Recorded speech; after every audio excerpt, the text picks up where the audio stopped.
and welcome to Studio SN. My name is Sarah Newman, and today I'm really excited to be a guest blogger over at Paper Artsy. And today we're going to do some card making techniques using grunge paste and Eclectica stamps. And the Eclectica stamps that I'm using are some that I've designed just for Paper Artsy, so I'm really pretty excited to share those with you. So hopefully after you watch today's video, you get a chance to stop on by the Paper Artsy website, and they're over at paperartsy.co.uk, and be sure and take some time over there because they've got a lot of really great resources from blog posts to video tutorials. I really hope you enjoyed today's segment on using grunge paste and Eclectica stamps. Grunge paste is a texture medium, and you can use it through stencils or to create a smooth or a rough effect on paper or even canvas. And it comes white, but it can also be tinted with the fresco finish paints. And even better, you can also stamp with it, which is what I've done on the front of my card. And you can see here in this top corner, as well as the opposite bottom corner, these circles have been stamped with fresco finish tinted grunge paste. I've also used it for stamping up here in the corner and as well for going around the outside edge of my cardstock piece here. And this just helps to create some frames within frames, as well as adding a distressed effect to my card. Now the stamps that I'm stamping with here are from the Eclectica line, and these are from Paper Artsy, some stamps that I've designed for them. And I think you can see better the circles here on the stamp set. Well, those are the same circles that I've stamped over here. And once we get into the demo, you'll be able to see that much more clearly. Now this little texture bit up here at the top corner is this little guy right down here. And this is a piece of corrugated cardboard that I stamped and then did some distressing around the outside edge to give you a really nice texture stamp to work with. Now the other things that I'm stamping with on here, of course you'll see this nice great big card focal quote on here. All of my new Eclectica stamp sets have quotes on them, so if you know me well, you know that I love my quotes, and I just couldn't resist from adding them on here. And I really like this one, Hope is a Waking Dream, from Aristotle. So that's my card focal on here. Now this piece here is a really beautiful script design, this whole great big border on here. And this is actually some Dutch handwriting, very old. It's part of an old ledger that I discovered in a flea market in Amsterdam. And I thought you might like to have that as a border piece. And I think it stamps beautifully. You can see on here how beautifully that stamps onto a fresco finish painted background. So lots of different layers, lots of different techniques going on this card. So let's get started. Let's start with this bottom layer here on my card. You can see where I've got the paint and I've got some of that grunge paste as well as some stamping along the edge here. And I'm starting with just a piece of craft cardstock, so nice sturdy weight, and I'm going to add some texture around the outside edge using Lake Wanaka. And this is one of the Paper Artsy Fresco Finish Chalk Acrylic paints. I love these paints, and not only because of the colors, but also because of the opacity. And I wanted to talk just a little bit about this because I think it's something important to note when you are choosing your paint colors. So you can see in little tiny letters down here the word opaque, and then a little swish of that blue paint on here. Well, this shows you the opacity, and the word opaque, of course, tells you that it is an opaque paint, which means that it will give you really solid coverage on whatever you're painting. So for contrast, you can take something like London Bus, for example, and you can also see little letters down here, translucent. So this is a more translucent paint. It will show things through. So you can see this little swish of paint where those black lines are. Well, the same black lines are also printed onto this label, but you can't see them because, of course, it is opaque. So that's another good way to gauge. Now, if you're somewhere in between, they have semi-opaque as well, and this is the blush. And you can just barely see the lines under here. So barely seeing the lines, definitely seeing the lines, and not able to see the lines. So semi-opaque, translucent, and opaque. So one of the things that I discovered when I was using these paints, and just thought I'd pass that on to you. So I'm using my Lake Wanaka. I'm going to get my plastic painting palette here, and I'm just going to squeeze a little bit of this onto my palette. It's a very runny paint, which makes it a lot of fun to play with because you get the wonderful opaque coverage, but at the same time, you don't use a whole lot of the paint. Look how runny that is. Then I'm going to apply it with my stipple brush, and this is one that I have from Faber-Castell. It's for their gelatos, but I use it for lots of different things.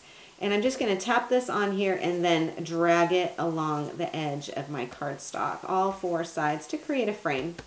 And I think you can see as I'm swiping this on how opaque it is in some areas, and then of course with the brushes how it gets dragged out a little bit.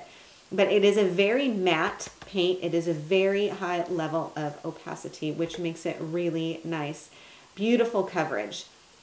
So then I just need to take this and let it set aside to dry.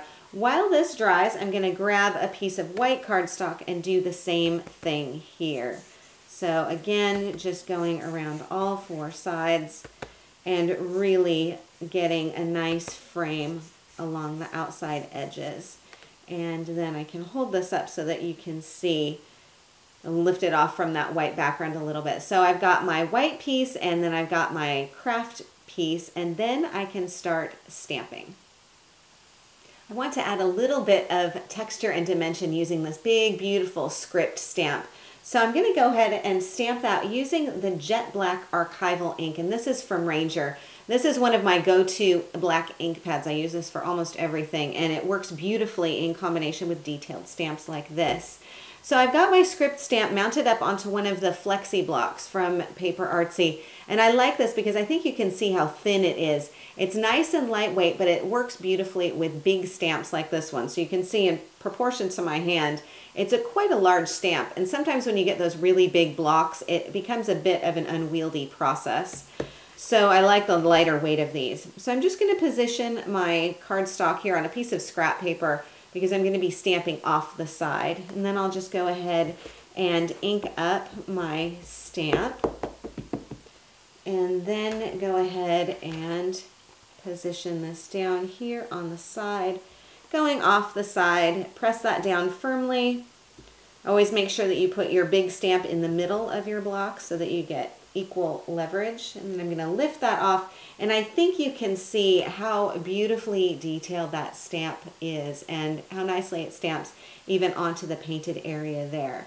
So I'm just going to give this another minute to dry on that non-porous surface where the paint is, and while that's drying, then I'm going to grab my piece of white cardstock and my grunge paste and start mixing up something so that I can do some stamping there. I'm going to mix up my grunge paste now and add a little bit of color with some mushroom paint. So if you've never worked with grunge paste before, let me just pop off the lid and show you what this looks like. It's got a really interesting consistency. It's not like a gesso. It's a little bit wetter consistency or runnier consistency, but it is a really cool texturing medium, and it's going to give us lots of really interesting texture as we're doing stamping with it.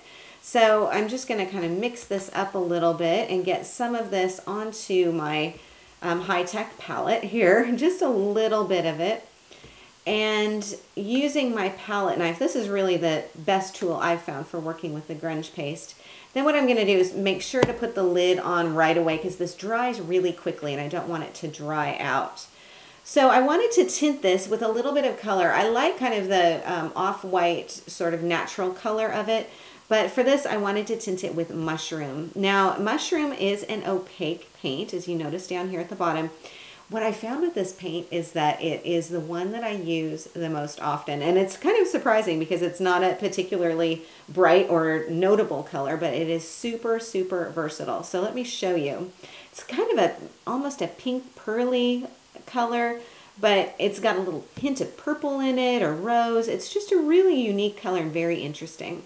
So I've just put in a little bit of it and mixed it in here with my grunge paste using the palette knife. Now, one thing I think is interesting is that when you mix the grunge paste with one of the fresco finish paints, it doesn't compromise the integrity of either one. So you still get the same consistency of the grunge paste. You don't get it extra runny or really watery. It's the same consistency that way. But also look at the color. The color is the same between what's in the bottle and what's on here. So the grunge paste is not diluting it as heavily as you might think. It's actually remaining quite true to its color, which I think is nice. Now I've got this piece that I've already done my stipple painting on here. going to put it onto a piece of scrap paper once again because I'm going to do some stamping off the edge. And I have my circle stamp on one of the flexi blocks. I'm going to take my palette knife and just tap a little bit of the grunge paste on here. And using a tapping motion, I'm going to apply the paint and grunge paste on here. Don't want to glop it on so much. I don't want to stamp this into my grunge paste, for example, but I just want enough on here so that when I stamp this going off the edge and I lift it off, then I'm able to get some of that texture. And I think as I'm moving it, maybe you can see, certainly when it dries and you touch it, you'll be able to feel the texture on there. And that's the wonderful thing about the grunge paste, is that it does give you that tactile effect. So I'm going to come back again with my palette knife and more of that grunge paste, and then simply do it in the opposite corner. Lifting off, and then I have a really beautiful, very interesting top and bottom, side to side, a really nicely balanced piece that has beautifully stamped grunge paste on here.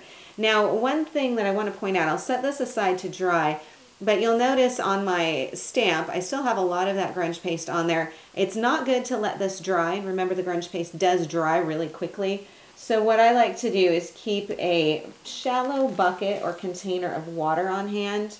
And then what I can do is just simply pop off the stamp and pop it into my water. You can tell it's a little bit cloudy because I've already done some soaking with this.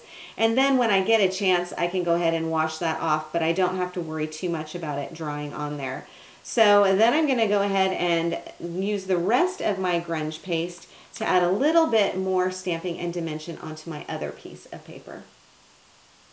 So I still want to use up the rest of my mushroom tinted grunge paste, and I want to do a little bit more stamping and then also some edging on this piece as well. So I'm going to use this little scuffy stamp here, and this is the one on the stamp sheet that looks like this. So it's some really nice fine lines with a little bit of scuffy edging on there. Once again, using the palette knife, and I'm going to use a kind of a light tapping touch on here. I don't want it to be too gloppy because those lines are pretty fine. So again, working back here with my craft sheet with the stamping on here and then that paint, I'm just going to pop this down here in the top corner, and you can see how nicely those lines come out. And then again, add a little bit more of that grunge paste, a bit heavier handed, and then come down here at the bottom. So if you wanted to, you could also use the stamp as a continuing type of thing, and you could stamp more of that pattern on there as well. And then again, I'll just pop that stamp into my bucket of water so that it can soak right off. Now I do also want to add a little bit of edging on here, again using the palette knife. And what you can do with this, it's really interesting, loading up your palette knife, kind of like edging cardstock or paper with an ink pad. So you can either get a very fine edge by going perpendicular to the side here, or if you want a heavier handed application, go at a bit of an angle with your palette knife. And just going around the outside edges here like so.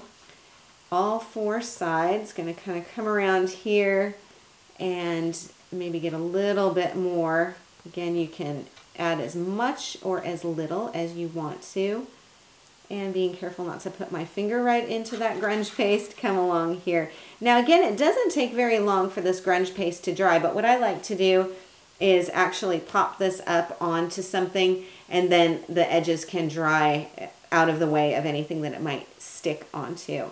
So then you're just going to go ahead and let this part dry, and then we're ready to start assembling the card.